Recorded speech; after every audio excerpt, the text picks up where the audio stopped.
Provocative images of guys in various forms of undress cover the walls of the bodega, from the latest calendar, the Papi Chulos or Luna Club. One papi flexes his muscle, another admires himself in a full-length mirror, and another sucks on a lollipop.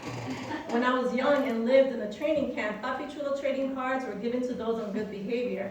I collected the cards and traded with the others, professing my undying love for my favorite. My preference always leaned to the papi dressed as a scholar by way of thick black-rimmed glasses and an open book on his lap. He looked smarter and hence more approachable. The chulos here are kept forever young with a fresh crop of candidates willing to strike a pose. We got a special tonight, Doña Chola says. If you buy two, you get the third chulo at half price.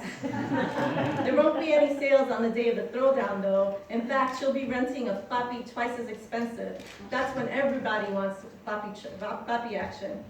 I'm glad the club is empty. For the most part, bodegas are neutral territory. No one's supposed to fight. Of course, things get stirred up from time to time. How could they not when you have rival crews hanging on one spot? Not tonight. Everyone will save their aggression for the throwdown this weekend. The booming bass from a popular song rattles the gilded mirrors lining the stairs leading down to the club. I catch my reflection and see the long, jagged scratch left by the last toiler. Kicking her felt justified. My black curls lay limp. I looked tired and run down, much older than 16. Ugly, Chuck says. She ruffled my curls. I follow her down the stairs. Giant paper animals hang from the ceiling, massive tigers and lions, pandas and kangaroos, each with a maniacal grin. When the place is jumping with people crushed side to side on the dance floor, Doña Chula usually invites the victors to bash the giant animals and shower the partygoers with candy laced with happiness. Unlike the synthetic sueños, the candy has a natural high, consisting mostly of THC. On this subdued night, the giant animals stay put. The massive piñatas turn their heads as if they're watching us. Chuck elbows me. A couple dances in the center of the club. I recognize the deadly venom colors, black and pink, on the drunken girl.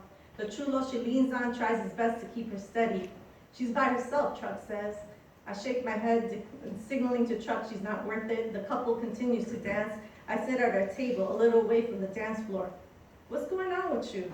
Chuck says after taking a large gulp from her drink. You've been with a sour expression. We need to get pumped for this weekend. It's on.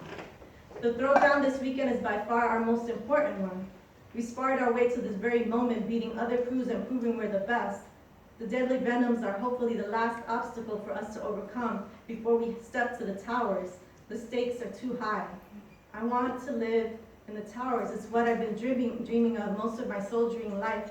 We've never been this close to having this dream realized. I sense, no, I can see it becoming my reality. No one else sees it as clearly as I do. Truck is too busy thinking of what's going on right now, reading so-and-so, drinking and fooling around with chulos. I'm thinking about our future, of my whole crew's destiny. Battling gangs for a measly crumb is dead. Once we're set up in the towers, we can watch other crews bash each other's heads. Truck is wrong in thinking this weekend's throwdown with the deadly venom is just another fight. We're not only avenging Manos Dura's death, but we're proving once and for all we're worthy enough to live in the towers. Yes. Thank you.